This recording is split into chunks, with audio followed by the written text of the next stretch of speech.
So if you guys follow any of the motocross media websites, then you guys would definitely know that there has been some crazy information that has been released about one rider in specific here. We're going to get into it. We're going to talk about BROC TICKLE. We're going to talk about the injuries of Austin Forkner and Cooper Webb. Yes, they are both injured. We're going to talk about that and a lot of other things here in this video.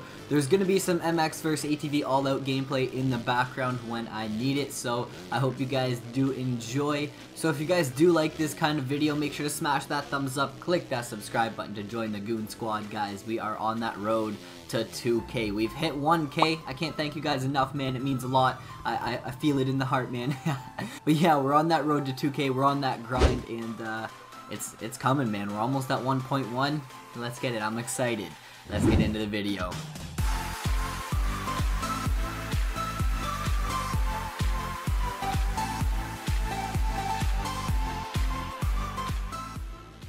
Alright guys, so I figured I would start off the video by talking about BROC TICKLE and the whole BROC TICKLE situation, just because of kind of what's happened. Like, you wouldn't expect BROC TICKLE to be caught violating the anti-doping policy that the FIM has. Now, I'm going to get into this in a little more detail and kind of explain to you guys what has happened and what I can kind of take from it. It's a little confusing. There's not a lot of information released on it. They're actually planning to meet with lawyers and stuff on, I believe, Monday, so when this video goes up, it would have been yesterday. That's confusing, but hopefully BROC TICKLE can be back racing. I'm going to get into it, talk about what's going down, and look at the articles that we have from Racer X here, and I'm going to go in and do some research for you guys to kind of explain what this anti-doping violation is for BROC TICKLE in specific. Now, this is what the article says, guys. It says the FIM in the World Anti-Doping Agency has announced that Red Bull KTM rider BROC TICKLE is provisionally suspended from further competition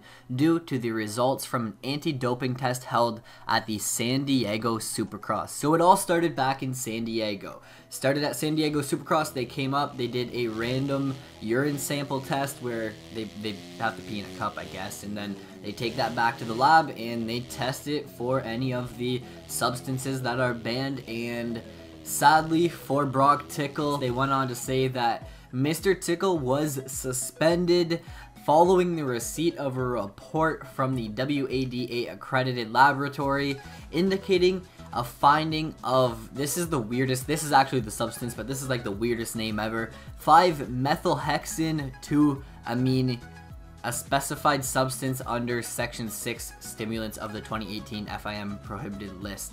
So they found that in a urine sample, which absolutely sucks. Now, so basically they found this 5-methylhexane 2-amine substance in his urine, which means he's been suspended, he's been banned. And the code from the WADA actually states that he should be banned automatically for 4 years.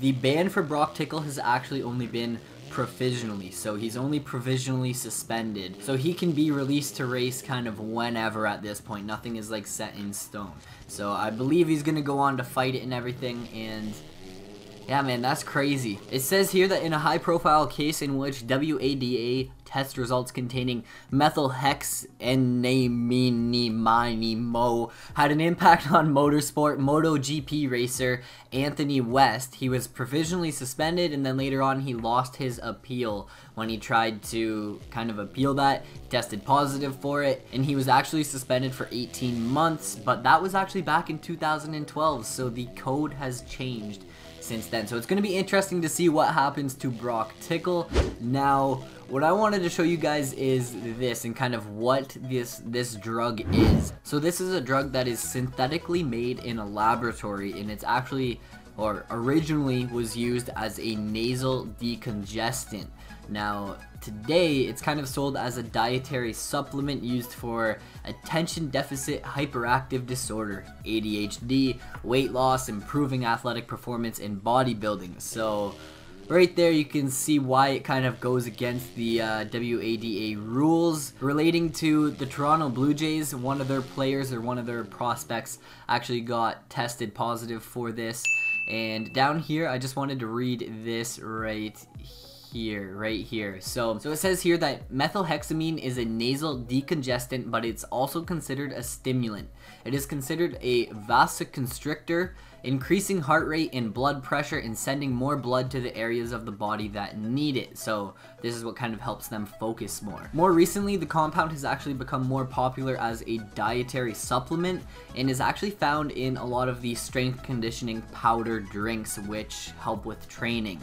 So that's kind of where I think BROC TICKLE kind of got this substance into his system from, probably from one of the drinks he had when he was training, man. Like, if you think about it, they probably, you know, try out these different drinks, try out different things and stuff, and if you actually go in and look at the rules on like what's banned and everything, they actually can't even drink their own like Rockstar drinks or Monster drinks or anything like that. Like, those are off limits. If they drink those, they're technically violating the rules. Like, it's crazy, man.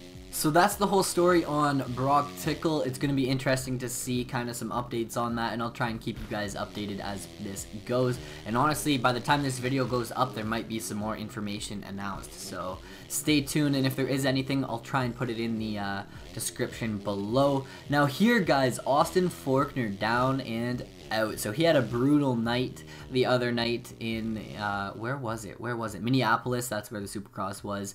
And he actually broke his collarbone. So we actually put this post up on Instagram, and the sentence I want to highlight here is pretty sure just a broken collarbone from what I've been told as of right now, which is pretty much what I felt as soon as I crashed. Now, he fell 5 times in one night, and when you fall 5 times in one night, you're pushing it, man. Like, you're lucky to walk away safe at that point. And Cooper Webb actually went down as well. He was actually landed on in the rhythm section right off the start in the first main event, and he didn't return for the final 2 main events. And then he actually went on and made another post, just like Austin Forkner. Said, little update for you guys, last night in Minneapolis, I was involved with some carnage in the rhythm section right off the start, and ended up getting landed on in the first main event of the night. Ended up with a fractured tibia as of right now. He has an appointment on Monday with an ortho to see the final word, and he's extremely bummed, to say the least. So that extremely sucks for Cooper Webb, Austin Forkner, and BROC TICKLE. Like, that's brutal for all 3 of them. But that's honestly pretty much all I have to talk about here in this video. Just a little recap. That's kind of the crazy news we have here for the moto world. If you guys want to see more of these like news videos, make sure to let me know down in the comments below, because I think this is a cool way to do videos. I'll have gameplay in the background and then kind of bring you guys some updates and talk about some stories that are going on in the moto world. And I think it's interesting to just do some research and look into that stuff. And if you guys want to see the articles, just go to racerx.com.